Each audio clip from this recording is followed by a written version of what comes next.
सो serial का notification आ चुका है और आप लोगों को अच्छे से पता है कि अब भाई हम लोगों के पास कम से कम 90 डेज़ ही बचे हैं। ठीक है, इससे ज़्यादा आप लोग मत सोचना कि बचे होंगे, क्योंकि हो सकता है कि इस साल डिले हो जाए। जहाँ तक लग रहा है कि होने के चांसेस काफ़ी ज़्यादा हैं, बट 90 डेज़ ही समझ के चलो, क्योंकि कोई भरोसा नहीं भाई सीरियल का। क्योंकि आप लोग जानते हो भाई एसएससी, मतलब एसएससी का आप लोग जानते हो कि भाई सेक्शनल टाइमिंग आ चुकी है और मेंस में भी आ चुकी। बात ये है, सबसे मेन चीज़ तो मतलब क्या कर सकते हैं आप, बट 1 मिनट में एक क्वेश्चन हो सकता है, ऐसी बात नहीं है। ठीक है, क्योंकि मैं अपना पर्सपेक्टिव नहीं बता रहा हूँ, मैं बाकी लोगों के हिसाब से बता रहा हूँ कि भाई जितने भी लोग मेंस में बैठते हैं ना, उनके लिए 1 मिनट काफ़ी होता है। एक क्वेश्चन 1 मिनट काफ़ी है, वो ठीक है, इतना नहीं। बट सबसे ज़्यादा डर है प्री में। प्री में क्या होगा, तो हम लोग ये बात तो चलो हम लोग किसी और विषय में वीडियो में कर लेंगे।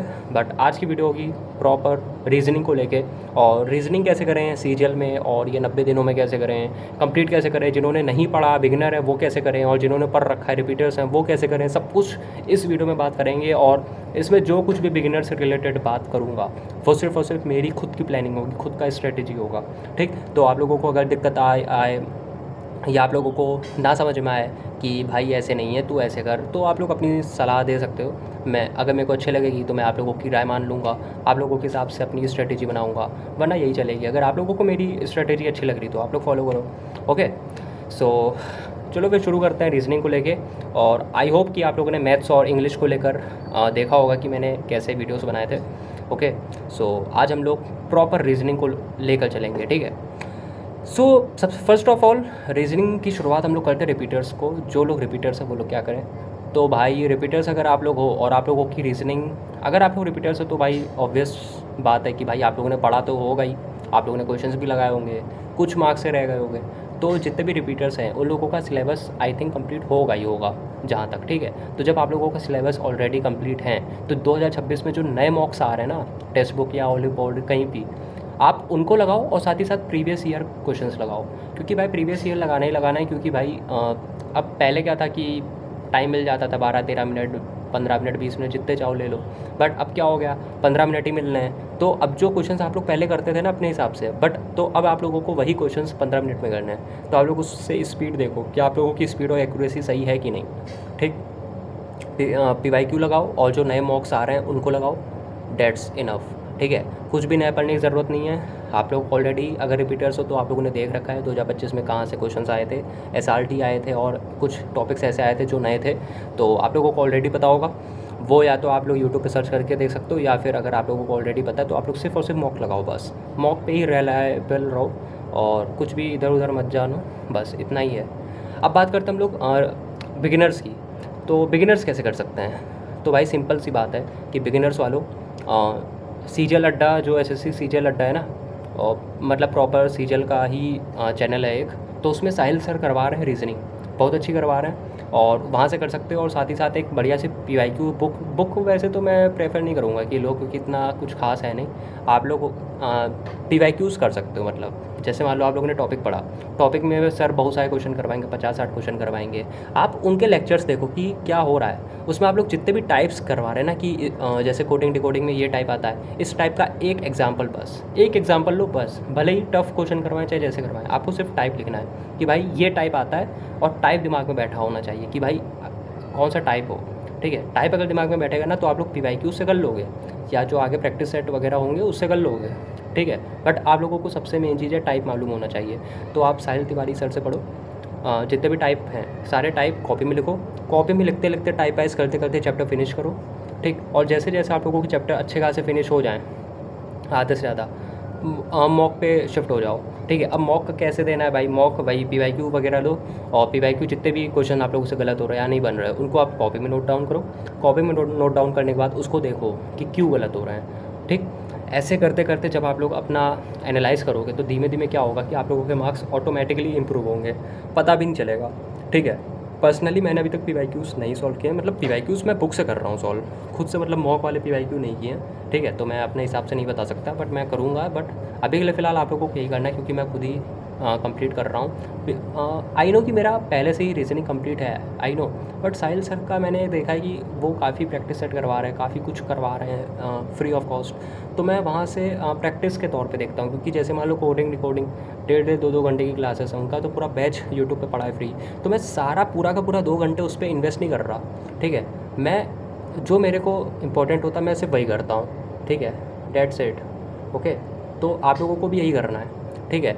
पूरा मतलब देखने की ज़रूरत नहीं है, भले ही बिगनर हो, आप लोगों को बस टाइप देखने, कुछ क्वेश्चंस देख लो, डेट्स इट, ठीक। और अगर चाहो तो लिखना है तो लिख भी सकते हो, ठीक है। अगर आप लोग कंप्लीटली बिगिनर हो तब भी कर सकते हो, क्योंकि भाई देखो रीजनिंग ऐसा सब्जेक्ट है जो आप लोगों का 90 दिन में, अगर आप लोगों ने ABCD भी अगर आप लोगों को नहीं आती ना रीजनिंग का, R भी नहीं आता है, तो आप लोग रीजनिंग उड़ा ले जाओगे, ट्रस्ट मी। इसमें सिर्फ और सिर्फ चाहिए प्रैक्टिस, ठीक है। कंसेप्ट आप लोगों को बहुत आसानी से हो जाएंगे, कंसेप्ट में टाइम नहीं लगता है, यकीन मानो नहीं लगता है। इसमें सिर्फ और सिर्फ रीजनिंग में आप लोगों का लॉजिक काम करना चाहिए, आप लोगों का माइंड उस टाइम पे काम करना चाहिए कि कितनी जल्दी आप लोग सोच सकते हो कि इसमें एनालॉजी में कौन सा पैटर्न बन रहा है, सीरीज़ में नंबर सीरीज़ हो गई, कैलेंडर हो गया, क्लॉक हो गया, इन सब में बस कंसेप्ट आप लोगों को समझ में आना चाहिए, डेट्स इट। टाइप पता होना चाहिए और कुछ नहीं, ठीक है, डेट्स इनफ। ओके, तो यही आप लोगों को करना है बस, इसीलिए। और मॉक में ये मत सोचो कि भाई मॉक में गलत हो रहे हैं क्वेश्चंस, क्या करूँगा क्या नहीं, कैसे होगा, ऐसा नहीं होता है भाई। अगर मैं आज मैं बताना चाह रहा हूँ कि अगर मैं पूरा पढ़ने के बाद भी अगर मॉक लगाऊंगा ना, तो शायद मेरे 50 में से आई थिंक 20 आएँ। तो क्या कर सकते हैं भाई, पहला मॉक लगाओगे ना तो कम तो आएंगे ही। ऐसा नहीं कि आप लोगों को एकदम ज़ीरो आएंगे, ऐसा हो ही नहीं सकता, पॉसिबल ही नहीं है। अरे भले ही 2 नंबर आए, 4 नंबर आए, 6 नंबर आए, आएंगे ना, आएंगे ही, ठीक। तो उसको पॉजिटिव में लेके चलो कि चलो मैंने कम से कम मॉक एटलीस्ट दिया, क्योंकि भाई आप लोग जितने भी टॉपर्स को देखोगे ना, टॉपर्स लास्ट टाइम पे सिर्फ और सिर्फ मॉक लगाते हैं। अगर आप लोग मॉक पे शिफ्ट हुए हो, इसका मतलब ये है कि आप लोग एकदम मतलब समझ लो, अगर ये सीमा है आप लोगों की एग्ज़ाम क्वालिफाई करने की, तो आप लोग यहाँ पर हो, क्योंकि भाई इसके मॉक के बाद कुछ भी नहीं है, सिर्फ रिविज़न है, ठीक है, जो टॉपर्स लोग करते हैं। तो आप लोग बहुत लास्ट पॉइंट पे हो, और वहाँ पर अगर मान लो शुरुआत में आपके 2 नंबर भी आ रहे हैं 50 में से, तो अगले वाले मॉक में आप लोगों के 4, 6, 10, 15 आएंगे, डेफिनेटली आएंगे। उसको सिर्फ एनालाइज़ कर लेना। भले ही मान लो 50 नंबर का पेपर है, 25 क्वेश्चन है, ठीक। 25 में से मान लो आप लोगों के सिर्फ और सिर्फ 7 सही हैं, ठीक। बाकी के 18 गलत हैं। तो भाई उन 18 को कॉपी में नोट डाउन करो, ठीक है। ये मत सोचना कि अरे यार ये तो मेरे को आता था यार, ये तो मैं दिमाग लगा सकता था, एक काम करता हूँ नहीं करता हूँ कॉपी में नोट। ये सब कुछ भी नहीं है, सब फालतू की बातें हैं, ठीक।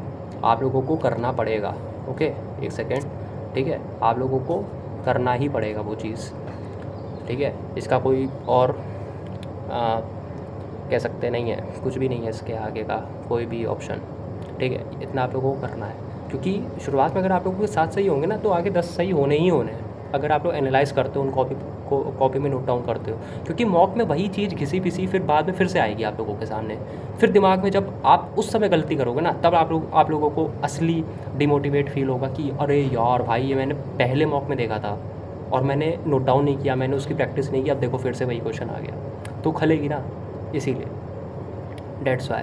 तो मॉक को एज अ मोटिवेशन कह सकते हो, ऐसा मतलब ये समझ सकते हो कि भाई वो आप लोगों की तैयारी के 4 चांद लगा सकता है, ठीक। तो स्टार्टिंग में ये मत सोचो कि वो आप लोगों के मार्क्स डिसाइड करेगा, ऐसा कुछ भी नहीं है भाई। स्कूल में प्री बोर्ड भी तो देते थे ना, तो प्री बोर्ड क्या हम लोगों ने नहीं दिया है ना। तो प्री बोर्ड में अगर आप लोग देखो ना, तो बोर्ड से कम नंबर आते थे प्री बोर्ड में, यानी कि प्री बोर्ड से ज़्यादा नंबर बोर्ड्स में आते थे, समझ रहे हो। बस ऐसा ही मॉक में भी है। मॉक में अगर आप लोगों के 130 बन रहे हैं ना, तो मान के चलो एग्ज़ाम में बैठोगे ना, तो वहाँ पर आप लोगों के 140 बनने ही बनने हैं, ठीक है। क्योंकि मॉक जो बनाते हैं ना, टेक्स्ट बुक या बाकी जितने प्लेटफॉर्म, वो थोड़ा सा अपने हिसाब से बनाते हैं, थोड़ा सा हो सकता है इररिलेवेंट हो या थोड़ा सा टफ करने की कोशिश करते हैं कि मतलब हर परिस्थिति में हो जाए। इसलिए आप लोगों ने देखा होगा कुछ मॉक्स में आप लोगों के नंबर बहुत ही अच्छे आएंगे, कुछ में बहुत ही कम आएंगे, ऐसा भी हो सकता है। तो इसीलिए होता है, कुछ आसान दे देंगे, कुछ ज़्यादा ही टफ दे देंगे, कुछ मॉडरेट देंगे, अपने हिसाब से देंगे। तो आप लोगों को हर चीज़ में आप लोगों को ढालना पड़ेगा एक दूसरे को, मतलब अपने आप को, ठीक है। और कम से कम मान के चलो जितने लगा सकते हो, जितनी आप लोगों के अंदर है हिम्मत, उतने लगाओ। सबसे पहला एग्ज़ाम सीजीएल का होना है, सीजीएल का ही लगाओ। कुछ स्टेनो वाले भी होंगे, बाकी लोग भी होंगे भाई, देखो उसका तो मैं नहीं बता सकता, बट उसका मैं यही बता सकता हूँ प्रैक्टिस करते जाओ, क्योंकि स्टेनो का हिंदी ट्रांसलेटर वगैरह इन सब का तो पहले ही होना है, फेस वालों का भी पहले होना है। तो इनका तो मैं यही बोलूँगा कि भाई मॉक पे ही, मतलब मॉक्स लगाओ जितना हो सकता है, ठीक है। और बाकी जितने भी सीजीएल वाले हैं, जितना हो सके सबसे पहले सीजीएल के मॉक्स लगाना शुरू कर दो, सीजीएल के दबा के मॉक लगाओ। और जब थक जाओ कि भाई सीजीएल में मेरे फुल मार्क्स आ रहे हैं, बहुत अच्छे मार्क्स आ रहे हैं, मतलब कॉन्फिडेंस आ जाए ना कि अब कोई भी क्वेश्चन आएगा मैं 4 ले जाऊँगा, तो CHSL के लगाओ।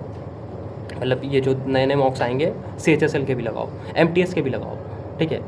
इस वजह से लगाओ सबके, स्टेनो के भी लगाओ, मैं तो कह रहा हूँ हर एक एग्ज़ाम के लगाओ, रेलवे के भी लगा सकते हो, बैंकिंग के भी लगा सकते हो, ठीक है। बट सबसे पहले जो आप लोगों की प्रायोरिटी है CGL, पहले उसके सारे लगा के फिनिश कर दो, ठीक है। इसीलिए तो ये आप लोगों को काम करना है, सिर्फ और सिर्फ मॉक है, रीजनिंग इक्वल टू मॉक, जितने ज़्यादा मॉक लगाओगे उतने ही ज़्यादा आप लोगों की हैबिचुअल कह सकते हैं हैबिट पड़ जाएगी, और उतने ही आप लोगों के मार्क्स बढ़ने के चांसेस, आप लोगों को पैटर्न समझ में आ जाएगा कि भाई मेरे को ये पढ़ना है अच्छे से, और आप लोगों को जितनी भी आप लोगों से गलतियाँ हो रही हैं जिन जिन टॉपिक्स में, वो आप लोगों को पता चल जाएगा, वो आप एनालाइज कर सकते हो और उनको कॉपी में लिख सकते हो, ठीक। तो मिस्टेक कॉपी बना लेना, रीजनिंग और मैथ्स की और इंग्लिश की, इन 3 की मिस्टेक कॉपी बनाओ, क्योंकि GK GS भाई समंदर है, उसको आप लोग उसमें जाके नोट डाउन कर सकते हो, जो भी आप लोगों की कॉपी आप है उसमें भी आप लोग नोट डाउन कर सकते हो, या कोई कॉपी बना सकते हो, ठीक है। उसमें लिखने की ज़रूरत नहीं होती है ज़्यादा जहाँ तक, ठीक है। बट मैथ्स की तो बनानी मिस्टेक कॉपी, और रीजनिंग की भी बनाओ, इंग्लिश की बनाओ। अगर आप लोग चाहते हो तो एक ही में कर सकते हो,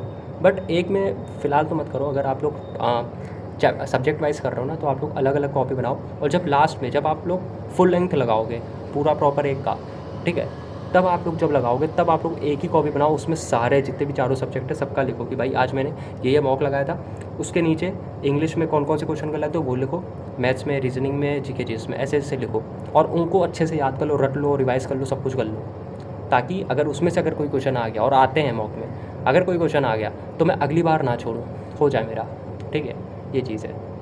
सो आई होप समझ में आया होगा। ये बिगिनर वालों के लिए और रिपीटर्स वालों के लिए ओनली मॉक है।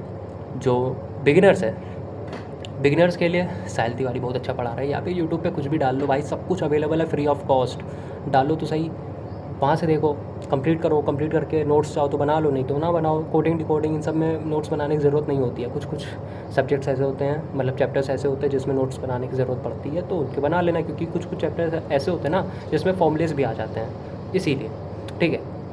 बस बाकी तो सिर्फ़ और सिर्फ आप लोगों को बस यूट्यूब पे जो भी प्लेलिस्ट हमने बताई है साहिल सर की, वो देखो, उसके बाद सिर्फ और सिर्फ अपने PYQs लगाओ, दैट्स इनफ, ओके। सबसे जल्दी ख़त्म कर सकते हो, मतलब एक दिन में एक चैप्टर उड़ा सकते हो, ये हाल है, ठीक है। रीजनिंग कोई इतना टफ नहीं होता है, इसमें बस ये है कि भाई लॉजिक आप लोगों को काम करना चाहिए उस टाइम पे, पीस ऑफ माइंड आप लोगों का अच्छा होना चाहिए, कि मतलब देखते ही समझ में आ जाए कि कौन सा पैटर्न लग रहा है। स्क्वायर क्यूब सब कुछ याद होने चाहिए। आज या कल मैं भी स्क्वायर क्यूब अपने बोर्ड्स में लिख लूँगा, और जब भी मतलब सोते समय या चलते समय कभी भी ऐसी नज़र मारूँगा तो हो जाएगा, ऐसे करूँगा। क्योंकि अब बैठो स्पेशली स्क्वायर क्यूब याद करने, वो तो मेरे से पॉसिबल जहाँ तक मेरे को नहीं लगता हो पाएगा, क्योंकि भाई और भी सब्जेक्ट्स हैं, बहुत फोकस कर रहा हूँ बाकी सब्जेक्ट्स में, तो इस वजह से बाकी तो मैं देखूँगा, क्योंकि मेरे को धीरे धीरे कुछ कुछ तो स्क्वायर क्यूब्स याद हो ही गए क्वेश्चन के साथ ही साथ। तो ये भी फ़ायदा होता है मैथ्स में, कि क्वेश्चंस में कुछ ऐसे होते हैं ना, जैसे 11 का क्यूब हो गया, 1331, ऐसे ऐसे कुछ हो ही आते हैं याद, ठीक है। सो आई होप समझ में आया होगा। ये अल्टीमेट स्ट्रेटेजी थी रीजनिंग को लेके, इसके अलावा कुछ भी नहीं करना है। कंसेप्ट पढ़ा, प्रैक्टिस, कंसेप्ट पढ़ा, प्रैक्टिस, प्रैक्टिस मॉक दोनों एक ही बात है, ठीक है। ये करना है, डेट सेट। ये रिपीटर्स के लिए सिर्फ और सिर्फ PYQ और मॉक टेस्ट, और जो बिगिनर्स हैं उनके लिए सबसे पहले बांध लो कि शुरुआत के 1 महीने में, मतलब जैसे मान लो जून में, जून में हमको कंप्लीट करना है पूरा, हाँ कह सकते हैं, रीजनिंग के जितने भी कंसेप्ट है वो।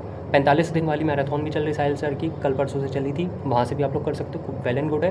या फिर उनका फ्री ऑफ कॉस्ट पड़ा है, वहाँ से देखो, जून में ख़त्म कर दो, मैं तो कह रहा हूँ। और जुलाई में दबा के प्रैक्टिस करो, मॉक टेस्ट लगाओ, डेट सेट। रीजनिंग बस यही है, ठीक है। रीजनिंग फुल स्कोर कर सकते हो, मानो बात को। 15 मिनट में 25 क्वेश्चन पॉसिबल हैं मैथ्स में भी, बट मैथ्स में बहुत टाइम दिक्कत हो सकती है, बट रीजनिंग में कर सकते हो, ठीक है, इसीलिए। सो आई होप वीडियो अच्छी लगी तो लाइक करना, चैनल पर नहीं हो तो सब्सक्राइब कर लेना। काफ़ी टाइम बाद मैं वीडियो बना रहा हूँ, बिकॉज मेरे दीदी लोग आए हुए थे, इस वजह से मेरे को टाइम नहीं मिल रहा था, और अभी कुछ टाइम बाद फिर से बुआ आ जाएंगी, तो उसमें भी देखो क्या होता है। तो यही है कि मतलब अब मैं दोबारा आ चुका हूँ, रेगुलर वीडियो डालने की ट्राई करूँगा। एक दिन में 2-2 3-3 वीडियो बना के रख दूँगा, ताकि आप लोगों को दिक्कत ना आए, ठीक है। और आती रहेंगी वीडियोज़, ठीक है। तो बस अगर कोई भी सवाल है दिल में तो कमेंट करके पूछ सकते हो। टेलीग्राम में फॉलो कर लो, ज्वाइन कर लो DM के लिए। व्हाट्सअप पे फॉलो कर लेना, ताकि आप लोगों को रेगुलर कंटेंट मिलता रहे, रेगुलर आप लोगों को नोटिफिकेशन मिलते रहें टाइमली। और मोटिवेशन एक भाई होने के नाते, ठीक है, भाई होने के नाते आप लोग इंस्टाग्राम पे फॉलो कर सकते हो, ठीक। लिंक सारे डिस्क्रिप्शन में मेरे अबाउट सेक्शन में जाना, वहाँ पर आप लोगों को लिंक मिल जाएंगे, ओके। सो फिर ठीक है, मिलते हैं नेक्स्ट वीडियो में, तब तक के लिए बाय बाय, जय हिंद।